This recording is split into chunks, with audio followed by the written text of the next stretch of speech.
আমেরিকায় এসে driving licence পাওয়াটা ছিল আমার জীবনের একটা বড় অর্জন। আমাদের দেশের ড্রাইভিং স্টাইল আর এখানে ড্রাইভিং স্টাইল অনেকটা আলাদা।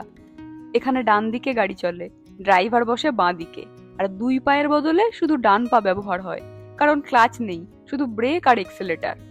তারপর stop sign, speed limit, lane maintain সবই একেবারে নতুন ছিল আমার জন্য। শুরুতে বেশ টেনশন হচ্ছিল, কিন্তু ধীরে ধীরে নিয়মগুলো শেখা শুরু করি। এই জার্নিতে প্রণয় নিয়ম বোঝানো থেকে শুরু করে ধৈর্য ধরে প্র্যাকটিস করানো, রোড টেস্টের আগে সাহস দেওয়া সবটাই করেছে। প্রথমবার গাড়ি চালানো শেখার পর যে উত্তেজনা আর আত্মবিশ্বাস পেয়েছিলাম সেটা ভাষায় বোঝানো কঠিন।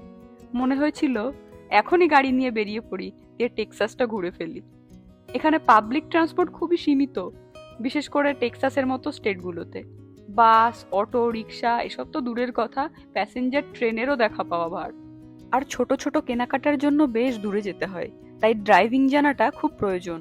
কখনো আবার দূরে কোথাও বেড়াতে গেলে মনে হতো আমি যদি একটু ড্রাইভিং জানতাম তাহলে ওর একটু রেস্ট হতো। আজ আমার হাতে নিজের ড্রাইভিং লাইসেন্স, আর আমি এখন প্রস্তুত যে কোনো জায়গায় ড্রাইভ করতে।